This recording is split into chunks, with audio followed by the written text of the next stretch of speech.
اور پھر یہ وہ چیز ہے کہ جس پر شیطان کو موقع ملتا ہے، وسوسہ اندازی کرتا ہے۔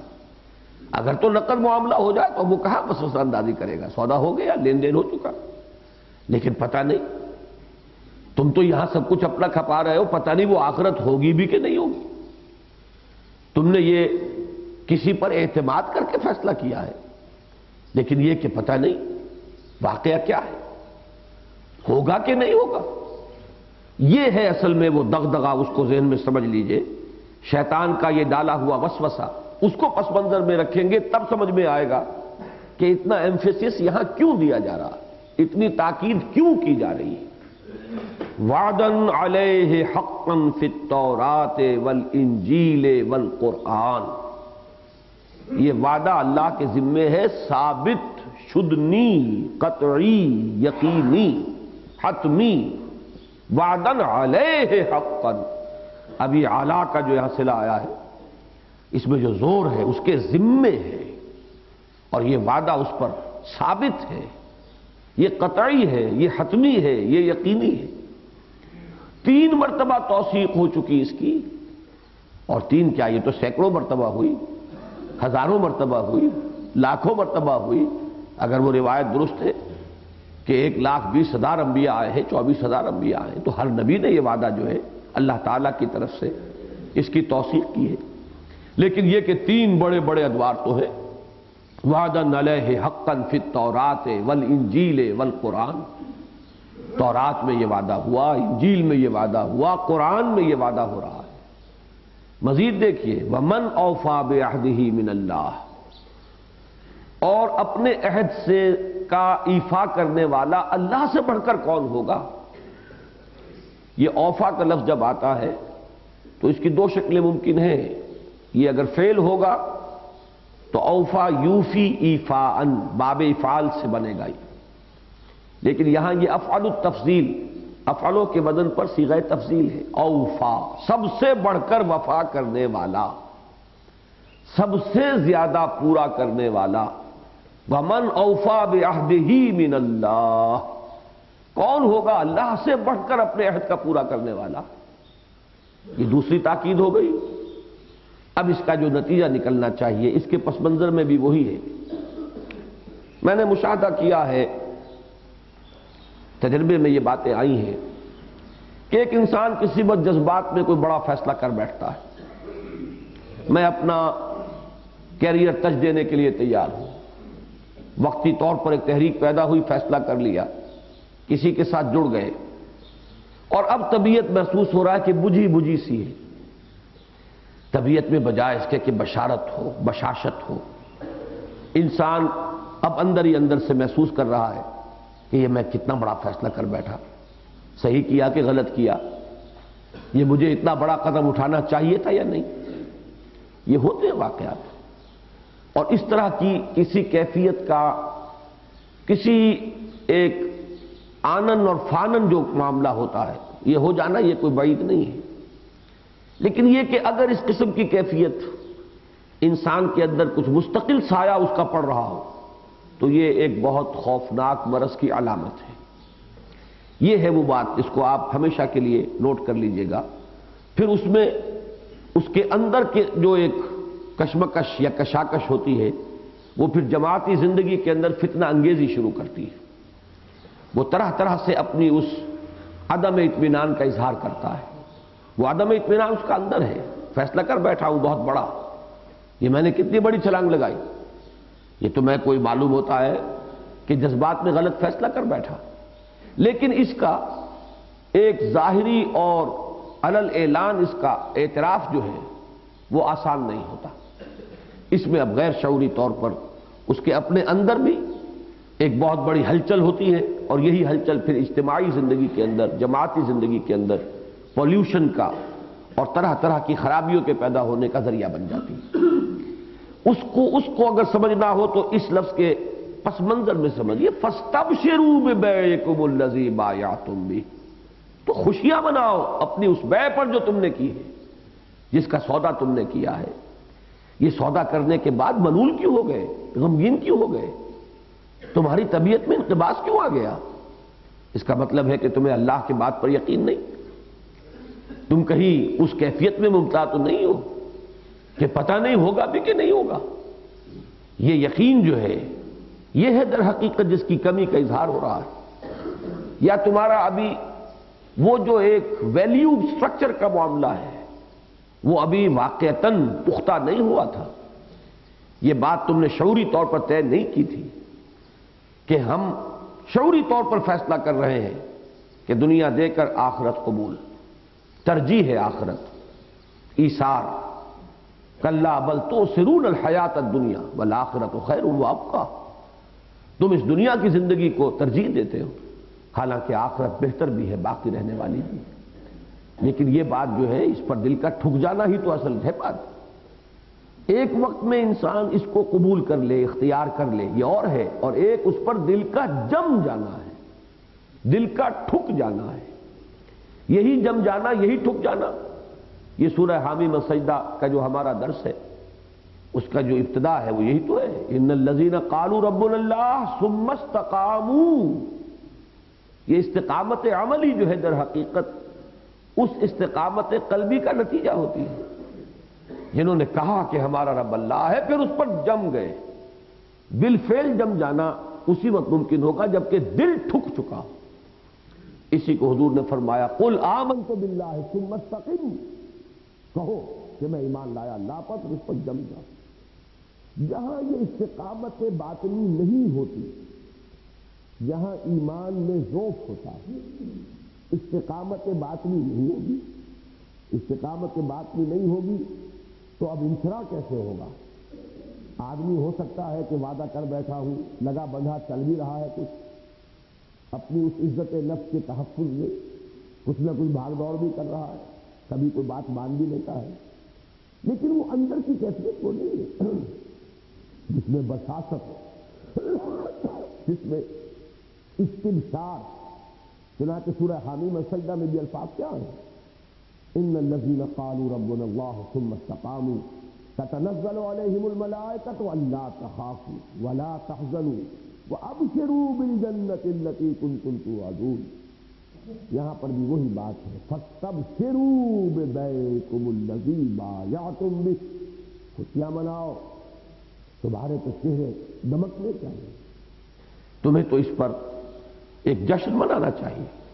تم نے وہ سودا کیا کہ جس سے بڑا سودا کوئی نہیں، تم نے اپنی جسم و جان کی وہ قیمت وصول کی ہے کہ جس سے بڑی قیمت کوئی نہیں، جنت کے ساتھ سودا کیا ہے۔ فاستبشروا ببیعکم الذی بایعتم بہ، تم نے جو سودا کیا ہے اپنے جان اور مال کا، اس کی جتنی بڑی قیمت تمہیں ملی ہے اس پر تو تمہیں خوش ہونا چاہیے۔ وَذَلِكَ هُوَ الْفَوْزُ الْعَظِيمُ، اور جان لو کہ یہی ہے بڑی کامیابی، دنیا کا کوئی سودا وہ نہیں ہے جو اس کے مقابلے میں آ سکے، دنیا و ما فیہا اس کے مقابلے میں ہیچ ہے۔ یہ ہے اصل وہ بیع، جہاد قتال کے لیے، اقامت دین کی جد و جہد کے لیے، جہاد و قتال اس اقامت دین کی جد و جہد کا جامع عنوان ہے۔ اس میں جان کھپتی ہے، مال کھپتا ہے، یہاں تک کہ جان کے جانے کا بھی رسک لے کر آدمی کو میدان میں اترنا پڑتا ہے۔ اس کے لیے یہ سودا شعوری طور پر پہلے کر لیا گیا ہو اور اس پر دل ٹھک چکا ہو تو گاڑی سموتھلی چلے گی، ہمواری کے ساتھ رواں دواں رہے گی۔ اگر یہاں اس میں کوئی کمی ہے تو پھر قدم قدم پر رکاوٹ آئے گی۔ وہ رکاوٹ اندرونی ہوتی ہے، داخلی ہوتی ہے، جس کا ظہور خارج میں بھی ہو کر رہے گا۔ اب یہاں آگے چلیے کہ اللہ ہے در حقیقت مشتری، خریدنے والا، اور بندہ مومن ہے بائع، بیچنے والا۔ مبایعت ان کے مابین ہے، لیکن عالم واقعہ میں بالفعل اللہ تعالی، ہم یہ بھی کہہ سکتے ہیں ہم سے غیب میں ہے یا ہم اس سے غیب میں ہے۔ لہذا اب جو بالفعل یہ معاملہ ہوتا ہے، یہ کوئی دنیا میں جو اس کے نمائندے کی حیثیت سے یہ سودا کرے گا، یہ نمائندہ جب تک نبوت اور رسالت جاری رہی وہ نبی اور رسول، آئندہ اب یہ نمائندہ کوئی بھی جو علی منہاج النبوہ، اسی راستے پر جو دین کی دعوت کے لیے کھڑا ہو، اقامت کا ایک اس کے لیے کمر کس کے میدان میں آئے اور ندا لگائے من انصاری اللہ، کون ہے میرا مددگار اللہ کے اس راستے میں۔ ان کے مابین اب یہ معاہدہ ہوگا، وہ مصافحہ ہوگا، بات پختہ کرنے کے لیے علامت کے طور پر مصافحہ بھی اس میں ہوگا۔ وہ مصافحہ ہے جس کا ذکر اب ہو رہا ہے سورہ فتح میں۔ اب ایک نسبت دیکھیے قائم ہو گئی، چونکہ ہم نے موضوعات کے اعتبار سے ان آیات کا انتخاب کیا ہے، تو وہ جو آخری آیت شروع ہوتی ہے محمد الرسول اللہ والذین معہ، یہ جو نسبت ان کے مابین قائم ہوئی ہے، وہ نسبت جو ہے اس نے جو شکل اختیار کی ہے ظاہری، وہ بیعت کی شکل ہے کہ جو صحابہ کرام نے محمد الرسول اللہ سے کی صلی اللہ علیہ وسلم۔ اگرچہ یہ بات میں نے بارہا کہی، اب پھر دہرا رہا ہوں کہ حضور کے معاملے میں، کسی نبی کے معاملے میں اس کی چندہ ضرورت نہیں ہے، اس سے اہم تر نسبت قائم ہے، موجود ہے نبی اور امتی کی، رسول اور امتی۔ امتی ہر حال میں مطیع ہے، وہ تو ہمارا تصور اب بگڑ گیا نا امتی کا، لیکن آپ تصور کیجئے صحابہ کرام کا، کیا کسی شخص کو اشتباہ ہو سکتا تھا اس میں کہ محمد کو رسول مان لینے کا مطلب کیا ہے؟ آپ کو مطاع ماننا، یہ تو سابقہ انبیاء کرام کی بھی تمام دعوت قرآن مجید میں آئی ہے، ان اعبدوا اللہ واطیعون، اللہ کی بندگی کرو، پرستش کرو اور میری اطاعت کرو۔ یہ سورہ شعراء کے اندر حضرت نوح، حضرت ہود، حضرت صالح، حضرت موسیٰ، حضرت شعیب، سب کی بات آئی، ان اعبدوا اللہ واطیعون، اللہ کی پرستش، اللہ کی بندگی کرو اور میری اطاعت کرو۔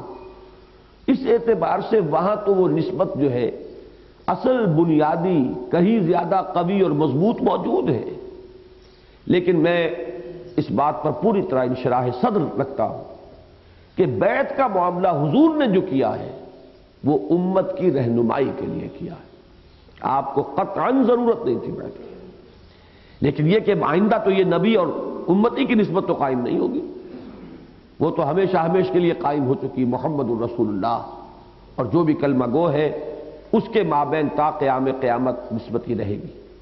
لیکن کوئی عملی جد و جہد ہوگی، کوئی اجتماعیت تشکیل پائے گی، وہ تعیین ہوگی کہ کون لوگ آوان و انصار ہیں، وہ معین ہوگا کہ کتنی ہماری قوت ہے، اس کے لیے کوئی نہ کوئی تو ایک علامت، اس کا کوئی نظام ہونا لازم ہے۔ یہ ہے وہ نسبت بیعت کے جو اب چلی ہے امت کے اندر، پوری امت کی تاریخ میں آپ کو نظر آئے گا، جو اجتماعی حیت وجود میں آئی اس کی بلند ترین صورت، نمایاں ترین صورت حکومت کا قیام ہے، وہ بھی بیعت۔ اس کی خفی ترین صورت سلسلہ ارشاد و اصلاح ہے، وہ بھی بیعت۔ حکومت کے خلاف بغاوت ہے تو بھی بیعت۔ کوئی اجتماعیت جس کا نام ہے، وہ اجتماعیت در حقیقت وجود میں آتی ہے اسلام میں بیعت کی بنیاد پر۔ لیکن اب ذرا پہلے سمجھ لیجئے سورہ فتح میں وہ بیعت جو محمد الرسول اللہ صلی اللہ علیہ وسلم سے صحابہ کرام نے حدیبیہ کے مقام پر کی ہے، اس کا ذکر تو آیا ہے آیت نمبر 18 میں صراحت کے ساتھ، لقد رضی اللہ عن المؤمنین اذ یبایعونک تحت الشجرہ، اللہ تعالیٰ راضی ہو چکا۔ قد کا اضافہ جب آتا ہے فعل ماضی پر تو ایک شے ہو چکی، قطعی، حتمی، یقینی۔ اللہ راضی ہو گیا اہل ایمان سے، جبکہ اے نبی وہ آپ سے بیعت کر رہے تھے درخت کے نیچے۔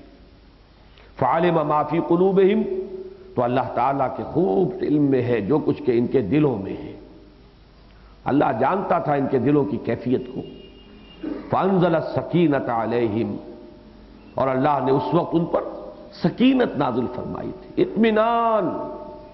حالانکہ معلوم تھا ہم نہتے ہیں، ہم احرام باندھے ہوئے ہیں، ہم پر اچانک ہجوم ہو جائے تو کتنے بچیں گے، ایک دم حملہ ہوگا تو کیا ہوگا، لیکن نہیں، ایک اطمینان، ایک سکون کی کیفیت، اس لیے کہ وہ تو جان دینے کا سودا پہلے کیے ہوئے، اس پر مطمئن ہے، دل ٹھکا ہوا ہے کہ اس سے بڑا سودا کوئی نہیں۔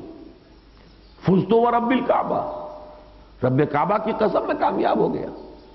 ان کا تو معاملہ وہ اس طرح کا ڈاواں ڈول معاملہ نہیں تھا، اس کی طرف اشارہ ہو رہا ہے۔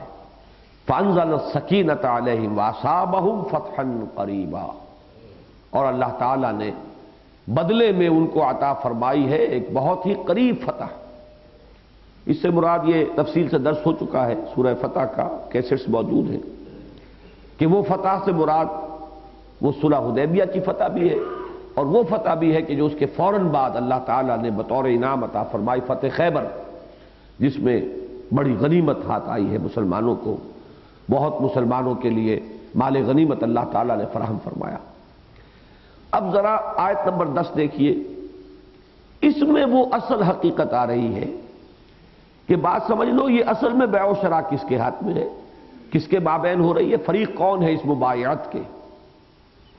ان الذین یبایعونک انما یبایعون اللہ، اے نبی جو لوگ آپ سے بیعت کر رہے ہیں حقیقت میں وہ اللہ سے بیعت کر رہے ہیں، سودا اللہ سے ہوا ہے۔ تبایع یا مبایعت وہ بندہ مومن اور اللہ کے مابین ہے۔ نبی اس وقت اس عالم واقعہ میں اللہ کی طرف سے ریسیور ہیں، اللہ کی طرف سے وصول کنندہ ہیں۔ یہ جو نظم قائم ہوا ہے جس میں کہ اب ان کی حیثیت امیر کی اور ان کے ساتھیوں کی حیثیت مامورین کی ہے، یہ سودا کرنے والے جان اور مال اب ان کے حکم سے صرف کریں گے، ان کے مطالبے پر حاضر کر دیں گے، جیسے اور جب وہ چاہیں گے پیش کر دیں گے، لیکن یہ کہ اصل سودا اللہ کا اور بندے کا ہے۔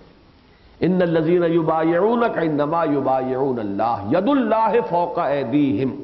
اب یہ ہے وہ بیعت کا بالکل نقشہ یہاں کھینچ دیا اس مصافحے کا، کیونکہ ہاتھ پر ہاتھ رکھ کر بیعت ہوتی ہے، ہاتھ بیعت کرنے والے کا اوپر ہوتا ہے اور بیعت لینے والے کا نیچے ہوتا ہے، لیکن یہاں فرمایا کہ ایک اور تیسرا ہاتھ بھی ہے، ید اللہ فوق ایدیہم، ان کے ہاتھوں کے اوپر ایک اور ہاتھ ہے اور وہ اللہ کا ہاتھ ہے۔ تو یہ ایک ٹرائی پارٹائٹ ایگریمنٹ ہے، ایک سہ فریقی معاہدہ ہے۔ عالم واقعہ میں یہ بیعت ہو رہی ہے محمد الرسول اللہ کے دست مبارک پر، اور واقعتاً حقیقتاً یہ بیعت ہو رہی ہے اللہ سے۔ ید اللہ فوق ایدیہم، اللہ کا ہاتھ ان کے ہاتھوں کے اوپر ہے۔ فمن نکث فانما ینکث علی نفسہ، اس بیعت کا اب یہ رخ جو ہے بہت اہم ہے۔ تو جو کوئی اس سے پھر جائے گا، اور اس پہ نوٹ کیجئے عربی زبان میں حروف کے اعتبار سے جو الفاظ مماثل ہوتے ہیں، مشابہ ہوتے ہیں، ان کے معانی میں اور ان کی حقیقت میں بھی ایک بہت گہرا ربط ہوتا ہے، اور ثقالت اور لطافت کا جو ہے اس کی بھی ایک نسبت ہوتی ہے۔ اب نقض، نون بڑا قاف اور ضاد، نقض، نقض کے معنی توڑ دینا، ختم کر دینا۔ نقض میثاق، فبما نقضہم میثاقہم، یہ اپنے عہدوں کو، اپنے معاہدوں کو توڑتے رہے۔ نقض عہد، نقض میثاق، نقض غزل، ولا تکونوا کاللتی نقضت غزلہا من بعد قوۃ انکاسا، اس بڑھیا کے مانند نہ بن جاؤ جس نے محنت سے کاتا ہوا سوت جو ہے اس کو توڑ دیا اور اس کے ٹکڑے ٹکڑے کر دیے۔ یہ لفظ کیا ہے؟ نقص۔ نون وہی ہے لیکن اب قاف کی بجائے چھوٹا کاف، ضاد ثقیل لفظ ہے، حرف ہے، اس کی بجائے سا، نقص۔ نقص کے معنی کیا ہے؟ یہ بھی توڑ دینا، لیکن یہ خفیف ہے، یعنی ایک اعلانیہ بات نہیں ہے، اندر ہی اندر ٹوٹ رہا ہے، قول و قرار سے انسان پھر رہا ہے، اندر ہی اندر پسپائی ہو رہی ہے، علل اعلان نہیں ہے۔ وہی بات جو میں نے ارتداد میں عرض کی تھی، ایک ارتداد ظاہری ہے، کھلم کھلا ہے، اس کے اوپر تو قاضی کا حکم لگے گا، مفتی کا فتویٰ لگے گا اور اس کے اوپر حد جاری ہو جائے گی۔ ایک وہ ارتداد ہے جو اندر ہی اندر ہو رہا ہے، ایک پسپائی ہے، ریٹریٹ ہے، اپنے نقش قدم سے آدمی لوٹ رہا ہے۔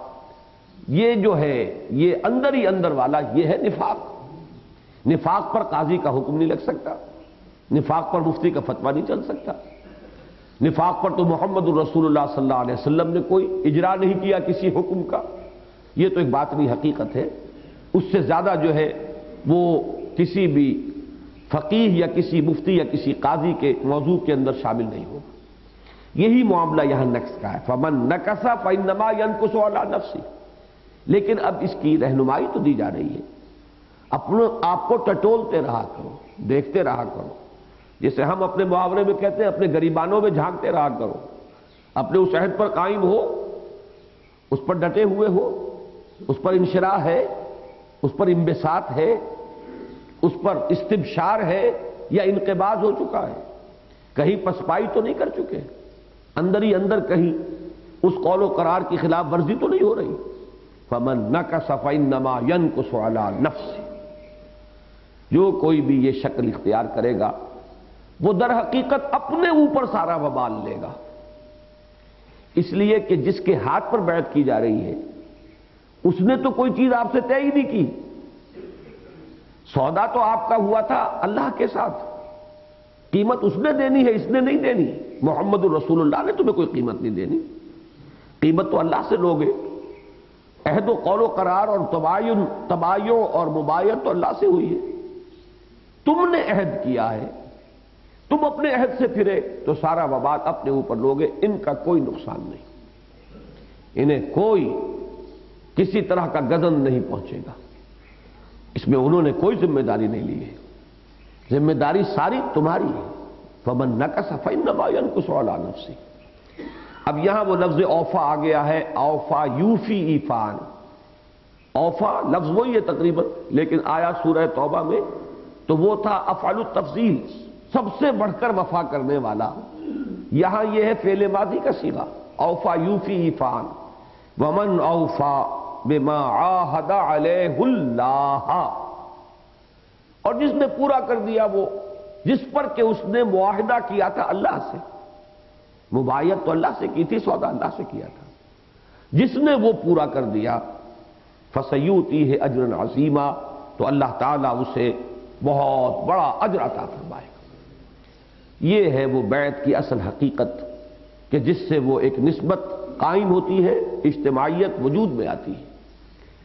اب ذرا قرآن مجید میں بات جو ہے مکمل کر لینے کے لیے چوتھی آیت کا بھی صرف اس وقت حوالہ دینا مقصود تھا کہ لفظ بیعت جو ہے وہ قرآن مجید میں چوتھی بار سورۃ الممتحنہ میں آیا ہے، خواتین کی بیعت۔ سورہ ممتحنہ سورہ فتح کے بعد نازل ہوئی ہے، اس لیے کہ سورہ فتح میں تو صلح حدیبیہ کا ذکر ہے، صلح حدیبیہ کی بنا پر خواتین کا ایک مسئلہ درپیش ہوا کہ چونکہ وہاں طے ہو گیا تھا کہ کوئی مسلمان اگر آ جائے گا مدینے سے واپس، اگر مکے آئے گا، وہ مکے سے مدینے آئے گا تو اسے واپس کرنا ہوگا۔ اب اس میں مسئلہ پیدا ہوا خواتین کا، وہ ایک بڑی ایک جداگانہ حیثیت کا معاملہ تھا، نوعیت مختلف تھی، اس پر خاص طور پر یہ سورہ ممتحنہ نازل ہوئی۔ بہرحال میں اس پوری بحث میں نہیں جا رہا، صرف یہ آیت نوٹ کر لیجئے، قرآن مجید میں بیعت کا ذکر چوتھی بار جو آیا، یا ایھا النبی، اے نبی صلی اللہ علیہ وسلم، اذا جاءک المؤمنات، جب آئیں آپ کے پاس مومن خواتین، یبایعنک، آپ سے یہ بیعت کرنے کے لیے، وہ آپ سے یہ بیعت کریں، علی اللہ یشرکن باللہ، اس بات کی کہ وہ اللہ کے ساتھ کسی کو شریک نہیں کریں گے، کسی شے کو شریک نہیں کریں گے، علی اللہ یشرکن باللہ شیئا ولا یسرقن، نہ چوری کریں گی، ولا یزنین، نہ بدکاری کریں گی، ولا یقتلن اولادہن، نہ اپنی اولاد کو قتل کریں گی، ولا یاتین ببہتان یفترینہ بین ایدیہن وارجلہن، نہ ہی اپنے ہاتھوں اور پاؤں کے درمیان سے کوئی بہتان اٹھائیں گی، ولا یعصینک فی معروف، اور یہ کہ وہ کسی بھی بھلے اور نیک کام میں، معروف کام میں جو حکم آپ دیں گے اس سے سرتابی نہیں کریں گی، فبایعہن، تو اے نبی ان کی بیعت قبول فرمائیے، ان کو بیعت کر لیجئے، یہ لفظی ترجمہ ہوگا، واستغفر لہن اللہ، اور اللہ تعالیٰ سے ان کے لیے مغفرت طلب کیجئے، ان اللہ غفور الرحیم، یقیناً اللہ تعالیٰ غفور ہے، رحیم ہے۔ یہ چار مقامات ہو گئے کہ جن میں قرآن مجید میں بیعت کا لفظ آیا، ان میں سے سورہ توبہ کی آیت بیعت کی اصل حقیقت کو واضح کر رہی ہے، اور 3 آیات میں جو اصطلاحاً یہ لفظ مستعمل ہے ان کا ذکر ہے۔ اب اس بات کو نوٹ کر لیجئے کہ سیرت میں ہمیں جو کچھ ملتا ہے وہ یہ ہے، ایک فطری معاملہ ہے بالکل۔ سیرت النبی صلی اللہ علیہ وسلم میں مکی دور میں جو لوگ اسلام لائے، اہل مکہ، ان سے کسی بیعت کا ہمیں ذکر نہیں ملتا۔ میں یہ نہیں کہہ رہا کہ بیعت نہیں لی حضور نے، لیکن ذکر نہیں ملتا۔ ابو بکر جب ایمان لائے، عمر جب ایمان لائے، حمزہ جب ایمان لائے رضی اللہ تعالی عنہم، تو یہ بڑے اہم واقعات ہیں، ان کے ذکر بھی ملتا ہے، تفصیل بھی ہے، لیکن یہ کہ کہیں بھی اس میں بیعت کا لفظ نہیں آتا۔ البتہ ہمیں بیعت کا ذکر ملتا ہے کہ اگر کوئی شخص باہر سے آیا اور اس نے اگر اسلام کا اظہار کیا، وہ اسلام لایا، اس کے ضمن میں روایات مل جاتی ہیں کہ پھر وہ مصافحہ بھی ہوا، قول و قرار بھی ہوا، اور اسے بیعت اسلام کہتے ہیں۔ یہ بیعت اسلام ثابت ہے مکی دور میں، لیکن اہل مکہ سے نہیں، باہر سے آنے والوں سے۔ اس کے بعد ایک بیعت نظم جماعت کی، ڈسپلن کی، سم و طاعت کی، یہ بھی ہمیں مکے والوں سے پورے مکی دور میں کہیں اس کا ذکر نہیں ملتا، ثبوت نہیں ملتا۔ پھر میں عرض کروں گا کہ کسی شے کا عدم ثبوت اس کے عدم وجود کو مستلزم نہیں ہے۔ ہو سکتا ہے کوئی واقعہ ہوا ہو، مذکور نہ ہو، لیکن بہرحال دی فیکٹ ریمینز، واقعہ یہی ہے کہ مذکور نہیں، ذکر نہیں۔ اب یہ کہاں ملا؟ یہ مدینے والوں سے وہ 2 اہم بیعتیں ہیں جو محمد الرسول اللہ صلی اللہ علیہ وسلم نے لی، ایک سن 11 میں، ایک سن 12 میں، 11 نبوی، 12 نبوی۔ پہلی مرتبہ 6 افراد ایمان لائے تھے، ان کے ضمن میں کسی بیعت کا ذکر نہیں۔ اگلے سال جب آئے، یہ جو پہلی دفعہ ہے یہ اغلباً سن 10 نبوی ہی ہے، وہی سال جس میں کہ آپ گئے تھے، طائف کا آپ نے سفر کیا تھا، وہاں سے آپ واپس آئے ہیں۔ اس کے فوراً بعد جو موسم حج آیا، اس میں وہ 6 افراد مدینے کے جو ہے حضور صلی اللہ علیہ وسلم پر ایمان لائے، لیکن اس وقت کی کسی بیعت کا ذکر نہیں۔ اگلے سال وہ 12 تھے، پہلے سال والے 6 میں سے ایک صاحب نہیں آئے تھے، غالباً ان کا انتقال ہو گیا تھا، لیکن یہ مجھے قطعی طور پر یاد نہیں ہے۔ 5 ان میں سے تھے، 7 اور تھے۔ جب 12 نے اسلام کا اظہار کیا تو پہلی بیعت ہوئی، اس کو بیعت عقبہ اولیٰ کہتے ہیں۔ اس بیعت عقبہ اولیٰ میں حضور نے وہ بیعت لی کہ جو قرآن مجید میں یوں سمجھیے کہ کم و بیش 10 برس بعد بیعت النساء کے عنوان سے، یہ بھی ہم نے جو آیت پڑھی ہے سورہ ممتحنہ میں، جو الفاظ اس میں آئے ہیں وہ الفاظ اس بیعت عقبہ اولیٰ کے۔ گویا کہ اس میں کسی نظم جماعت کا ایک بیج تو موجود ہے، لا یاسینک فی معروف۔ اب یہ بھی ایک ڈسپلن ہے، حکم ماننے کا اقرار ہو رہا ہے، جو بھی نیکی کی بات آپ فرمائیں گے ہم مانیں گے، لیکن یہ کہ اس میں وہ نظم جماعت اور سمع و طاعت اور اس کے مختلف لوازم، یہ کہہ سکتے ہیں کہ آپ جیسے گٹھلی کے اندر پورا درخت ہے، بیج کے اندر پورا پودا موجود ہے، اس طریقے سے تو کہہ سکتے ہیں، لیکن ظاہر و باہر نہیں۔ یہ وہ چیز ہے کہ جسے ہمارے بعد میں امت میں جو بیعت ارشاد کا سلسلہ چلا ہے، اس کے لیے بطور سند اور بطور دلیل اس بیعت کو قبول کیا گیا ہے کہ اس میں برائیوں سے اجتناب، شرک سے اجتناب، چوری سے اجتناب، اس کو بیعت توبہ بھی کہہ دیں گے، اس کو بیعت ارشاد بھی کہہ دیں گے، اس کو بیعت اصلاح بھی کہہ دیں گے۔ تو یہ جو خواتین کی بیعت قرآن میں ہے، اور یہی بیعت جو بیعت عقبہ اولیٰ میں ہمیں سیرت النبی میں ملتی ہے اور حدیث میں ملتی ہے، انہی حضرت عبادہ ابن ثابت سے، اس لیے کہ یہ حضرت عبادہ ابن ثابت جو ہے یہ دونوں بیعتوں میں موجود تھے۔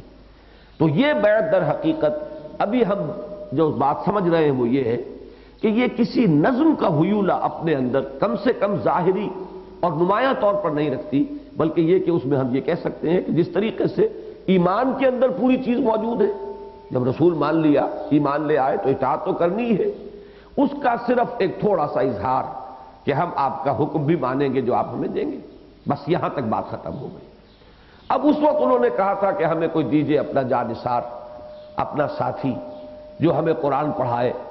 حضرت مصعب بن عمیر رضی اللہ تعالیٰ عنہ کو حضور نے ساتھ کیا، اور بعد میں کچھ دنوں کے بعد حضرت عبداللہ ابن مکتوم کو بھی بھیج دیا، عبداللہ ابن ام مکتوم رضی اللہ تعالیٰ عنہ۔ بہرحال ان حضرات کی تعلیم تبلیغ سے اب وہاں پر جو انقلاب آیا ہے، تو اگلے سال جب 72 مرد اور 3 عورتیں آئیں، 75 کا قافلہ، انہوں نے جو بیعت کی ہے وہ ہے بیعت عقبہ ثانیہ، اور وہ سر تا سر وہ بیعت نظم جماعت ہے۔ اس کی کیا وجہ ہے یہ بھی سمجھ لیجئے۔ حضور نے یہ بیعت جماعت مکے والوں سے کیوں نہیں لی؟ اس کا ایک سبب ہے بالکل ظاہر و باہر۔ حضور وہاں خود موجود ہیں، کوئی ابھی نظم علیحدہ سے قائم کرنے کی ضرورت نہیں ہے، کسی اور کو امیر بنانے کا سوال نہیں، وہ ابھی چین نہیں وجود میں آ رہی کہ ایک کے بعد دوسرا، دوسرے کے بعد تیسرا، وہ اس کے تابع، یہ اس کے تابع، وہ چین وجود میں نہیں آ رہی۔ حضور خود موجود ہے، جو چیز اب خود ہو رہی ہو اس کے لیے خام خواہ کوئی تکلف اور تصنع اس کی کوئی ضرورت نہیں۔ جیسے مکے والوں سے بیعت اسلام ثابت نہیں، اسی طرح مکے والوں سے کوئی بیعت سموتات ثابت نہیں۔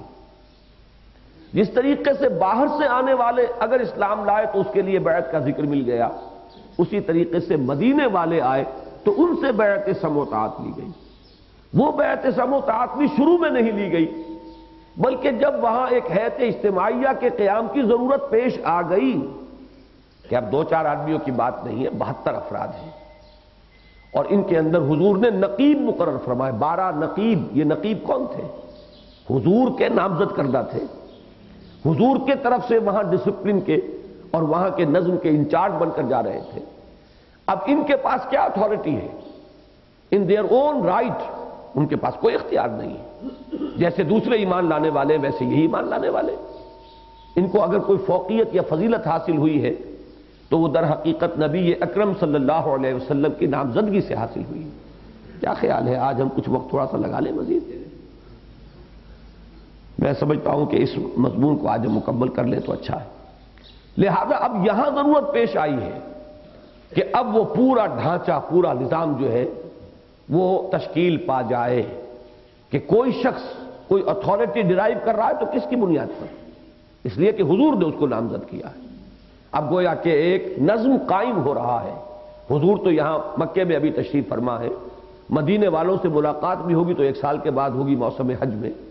یہاں جو وہ کام چلے گا مدینے میں، اب وہاں کون نگران ہے، کون ذمہ دار ہے، کون امیر ہوگا، کون مامور ہوگا، کون حکم دے گا، کون سنے گا، کس پر اطاعت لازم ہوگی، یہ ہے اصل میں وہ وقت کہ جب کہ مدینے والوں سے آپ نے بیعت سموتات لی۔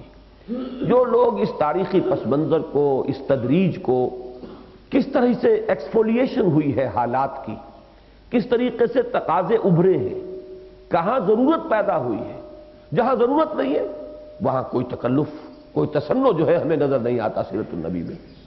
وہ بیعت ہے جس کے الفاظ میں نے آپ کو حضرت عبادہ ابن صامت رضی اللہ تعالی عنہ کی روایت کے حوالے سے سنائے، اور یہ روایت متفق علیہ ہے۔ سند کے اعتبار سے بارہا میں نے کہا ہے، آپ میں سے ہر شخص کے علم میں ہے کہ اس سے اونچا درجہ کسی حدیث کا سند کے اعتبار سے نہیں، متفق علیہ، جس کی صحت پر امام بخاری اور امام مسلم دونوں کا اتفاق ہو جائے۔ عن عبادہ بن الصامت رضی اللہ عنہ، روایت کی گئی ہے حضرت عبادہ ابن صامت سے، اللہ ان سے راضی ہو، اور میں عرض کر چکا ہوں یہ دونوں بیعتوں میں تھے، بیعت عقبہ اولیٰ کی روایت بھی ان سے ہے اور بیعت عقبہ ثانیہ کی روایت بھی ان سے ہے، دونوں میں موجود تھے۔ بایعنا رسول اللہ صلی اللہ علیہ وسلم، ہم نے بیعت کی تھی رسول اللہ صلی اللہ علیہ وسلم سے۔ کس بات پر بیعت کی تھی؟ کیا قول و قرار ہوا تھا، کیا معاہدہ ہوا تھا؟ علی السمع والطاعہ، سمع و طاعت پر، سنیں گے مانیں گے، جو حکم ہوگا بصر و چشم تسلیم کریں گے۔ یہاں صرف نوٹ کر لیجئے کہ یہاں معروف کا لفظ نہیں ہے، یہ نظم جماعت ہے، یہاں محمد الرسول اللہ سے بیعت ہو رہی ہے، وہاں اس اضافی لفظ کو لانے سے تھوڑی سی اس میں جو ڈائلیوشن ہوتی ہے، تھوڑا سا معاملہ نرم پڑتا ہے۔ کبھی کبھی ایسا ہوتا تھا، کیونکہ یہ بیعت حضور نے پھر مدینے آ کر سب سے لی ہے، پھر مہاجرین سے بھی لی ہے، اس کے بعد تو پھر ایک نظم قائم ہو رہا تھا، وہ بات اب اتنی نہیں مختصر رہی تھی۔ جب وہاں پہ بعض اوقات حضور فرما دیا کرتے تھے دو الفاظ کا اضافہ، کبھی یہ فی المعروف، کبھی حد استطاعت، فی مستطاعت، کہہ دو بھائی کہ میں یہ آپ سے بیعت کر رہا ہوں فی مستطاعت، اپنی امکانی حد تک۔ یہ دو اضافی الفاظ کبھی کبھی مل جاتے ہیں، لیکن یہ ہے کہ اس بات کو نوٹ کر لیجئے کہ در حقیقت یہ ہے اصل حدیث۔ اس معاملے میں ام السنہ کا درجہ جو ہوگا وہ اس حدیث کو ہوگا، اور اس میں وہ الفاظ موجود نہیں ہیں، تاکہ بات پوری ہو، پختہ ہو، گاڑھی ہو۔ حضور کے معاملے میں تو معروف کی عقلاً نقلاً کوئی اضافی شرط لگانے کی ضرورت ہی نہیں۔ البتہ یہ نوٹ کر لیجئے آئندہ ہمیشہ یہ شرط رہے گی، وہ تو چاہے بیعت حکومت تھی، وہ حضرت ابوبکر کی ہو، حضرت عمر کی ہو، تابع دیگراں چہ رسد، ان سے زیادہ کس کو حق ہوگا سم و طاعت کا، لیکن یہ ہے کہ وہاں بھی معروف، اس لیے کہ اب کوئی شخص معیار اپنی ذات میں نہیں ہے، اب معیار مطلق جو ہے وہ اللہ اور اس کا رسول ہے، لہذا اس پر تو گفتگو میں بعد میں کروں گا۔ یہاں نوٹ کر لیجئے، یہاں وہ لفظ نہیں ہے علی السمع والطاعۃ فی العسر والیسر۔ اب دیکھیے، آپ کہہ سکتے ہیں اس کو، بات سمجھانے کے لیے کہہ رہا ہوں، کس طرح گھیرا ہے حضور نے لوگوں کو، اس لیے کہ ڈسپلن قائم کرنا ہے نا۔ یہ الفاظ جو ہیں کس طریقے سے حصار قائم کر رہے ہیں، کوئی بچ نکلنے کا راستہ نہیں چھوڑ رہے۔ یہ شعوری طور پر زبان سے جب ایک شخص کہتا ہے، اور اگر واقعتاً بودا انسان نہیں ہے، اگر وہ شخص سیرت و کردار کے اعتبار سے دیمک نے اسے چٹ نہیں کیا ہوا ہے، تو وہ جب یہ کہے گا، یہ سمجھ کر کہے گا کہ میں حکم مانوں گا، سنوں گا اور مانوں گا، چاہے تنگی ہو چاہے آسانی، مشکل ہو فی العسر۔ عسر کا لفظ ویسے تو عام ہے ہر مشکل کے لیے، لیکن یہ کہ خاص طور پر تنگی جو ہے، مالی تنگی، اس کا اطلاق بعض احادیث میں چونکہ اس کا ذکر زیادہ آیا ہے، چاہے ہمارے لیے آسانیاں ہوں، فراوانیاں ہوں یا تنگیاں ہوں، ہر حالت میں ہم آپ کا حکم مانیں گے، فی العسر والیسر، سختی میں بھی، مشکل میں بھی، تنگی میں بھی، اور آسانی میں بھی، فراوانی میں بھی، کشادگی میں بھی۔ والمنشط والمکرہ، منشط نشاط سے بنا ہے، نشاط طبیعت کے اندر ایک آمادگی، کھلا ہونا۔ انسان جب کسی چیز سے متفق ہوتا ہے تو اس کے لیے کام کرنے کے لیے طبیعت میں آمادگی ہوتی ہے۔ فرض کیجئے کہ کبھی کسی اجتماعی معاملے میں بہت بحث ہوئی ہے، رد و قضا ہوئی ہے، کسی کی رائے ہے یوں کرنا چاہیے، کسی کی رائے ہے یوں کرنا چاہیے، اب ظاہر بات ہے آخری فیصلہ تو ایک ہوگا، اب وہ کچھ لوگوں کی رائے کے مطابق ہوگا، کچھ کی رائے کے خلاف ہوگا۔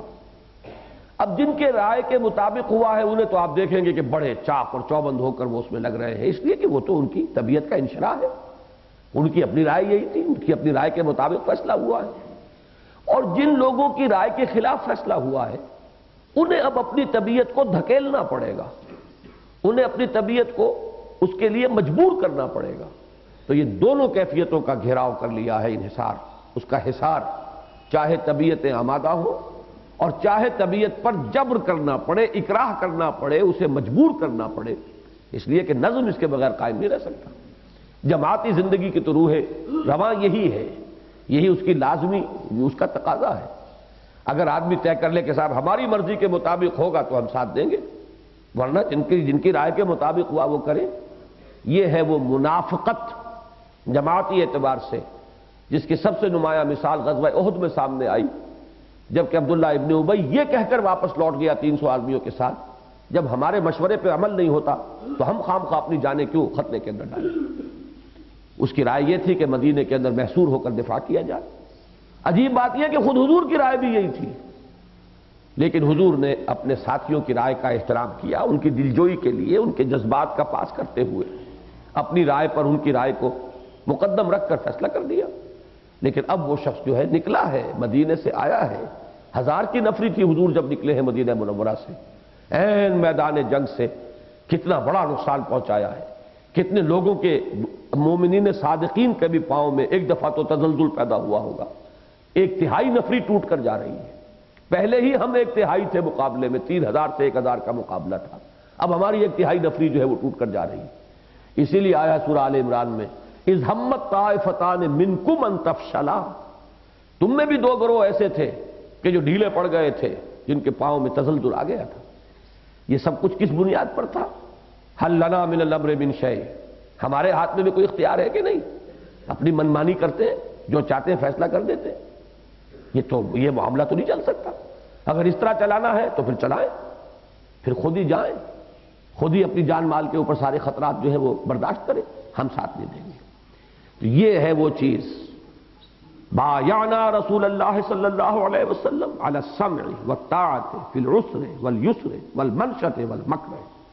طبیعت میں ہمارے نشاط ہو، طبیعت میں آمادگی ہو، اگر ہم اسے خوشگوار فیصلہ محسوس کریں تب بھی کریں گے، اور اگر ہماری طبیعت کے خلاف فیصلہ ہو، اگر ہم اس کے لیے اپنی طبیعتوں کو آمادہ نہ پا رہے ہو تب بھی ہم اپنی طبیعتوں کو مجبور کریں گے اور آپ کا حکم مانیں گے۔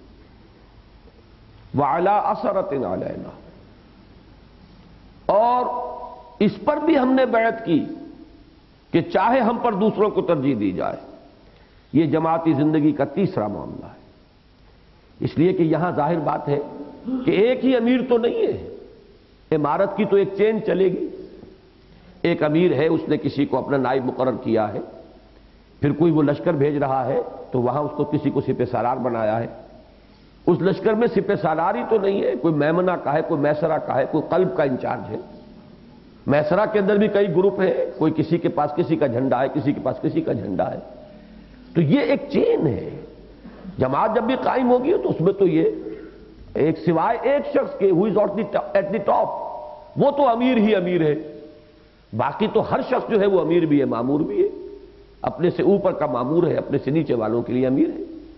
تو یہ امیر اور مامور کا اب ایک رشتہ، ایک چین ہے جو قائم ہوتی ہے۔ اس میں یہ کہ ایک تو یہ ہے کہ صاحب امارت کا جو انتخاب ہو اور عزل و نصب ہو، اس کے کوئی قواعد ہونے چاہیے، قانون ہونے چاہیے۔ یہ کیا بات ہے، جس کو چاہ پسند کر لیا، اس کو جھنڈا تھما دیا۔ آخری امتحان جو لیا ہے محمد رسول اللہ صلی اللہ علیہ وسلم صحابہ کرام کا، وہ حضرت اسامہ کی امارت کا امتحان تھا کہ کس اعتبار سے وہ افضل تھے۔ عمر میں ووگ نہیں، کہاں ابو بکر عمر موجود ہیں رضی اللہ تعالی عنہما، علی موجود ہے رضی اللہ تعالی عنہ، کون کون موجود ہے، اور جھنڈا تھما دیا اسامہ ابن زید کو۔ یہ امتحان تھا، بہت بڑا امتحان۔ جیسے کہ حضور نے فرمایا تھا کہ چاہے ایک حبشی تم پر امیر بنا دیا جائے تمہیں حکم ماننا ہوگا۔ یہ نہیں ہے کہ ہم اعلیٰ ہیں، ہم برتر ہیں اور یہ کمتر ہے، ہم اس کو ہمارے اوپر خام خواہ جو ہے امیر بنا دیا گیا۔ کوئی معیار ہونا چاہیے صاحب، کوئی قاعدہ، کوئی قانون ہونا چاہیے، کوئی ضابطہ ہونا چاہیے۔ یہ کیا ہے کہ بس پسند آ گیا کوئی اور اس کو امیر بنا دیا۔ ان ساری چیزوں کا سد باب پہلے ہی سے گویا کہ ہاتھ توڑوا لیے محمد رسول اللہ صلی اللہ علیہ وسلم نے کہ یہ میرا اختیار ہوگا، جس کو چاہوں امیر بناؤں۔ وَعَلَىٰ أَثَرَةٍ عَلَيْنَا، ہم پہلے سے طے کر رہے ہیں، عہد کر رہے ہیں، چاہے دوسروں کو ہم پہ ترجیح دی جائے۔ دیکھیے یہاں اس کا بھی امکان ہے کہ آپ یہ سمجھیں کہ نہیں، واقعتاً یہی شخص جو ہے وہ افضل ہے یا یہی شخص اہل تر ہے۔ اس کو نہیں بلکہ اس کو کہ چاہے تم یہ سمجھ رہے ہو کہ یہ ہم میں افضل نہیں ہے، اس کے باوجود جس کے ہاتھ میں بھی جھنڈا تھما دیا جائے تمہیں اس کی اطاعت کرنی ہے۔ یہ چین جو ہے اطاعت کی، جیسا کہ حضور نے فرمایا من اطاعنی فقد اطاع اللہ ومن عصانی فقد عصى اللہ، جس نے میری اطاعت کی اس نے اللہ کی اطاعت کی، جس نے میری نافرمانی کی اس نے اللہ کی نافرمانی کی۔ ومن اطاع امیری فقد اطاعنی ومن عصى امیری فقد عصانی، جس نے میرے مقرر کردہ امیر کی اطاعت کی اس نے میری اطاعت کی، جس نے میرے مقرر کردہ امیر کی نافرمانی کی اس نے میری نافرمانی کی۔ اب یہ چین چلتی جائے گی۔ البتہ یہ کہ حضور نے بھی کسی کو معین کیا ہو تو وہاں اطاعت فی المعروف ہو جائے گی، معروف کی شرط آپ سے آپ آ جائے گی۔ ایک صاحب کا واقعہ ہو گیا، ان کو حضور نے کسی دستے پر کمانڈر بنا کر بھیجا، کچھ تھے جلالی مزاج کے آدمی، اپنے ساتھیوں سے کسی بات پر ناراض ہو گئے، اب اپنا وہ اختیار استعمال فرما رہے۔ پہلے حکم دیا گڑھا کھودو بہت بڑا، گڑھا کھود دیا، اس میں لکڑیاں ڈالو، لکڑیاں ڈال دی، آگ لگاؤ، آگ لگا دی، یہاں تک تو اطاعت ہو رہی ہے۔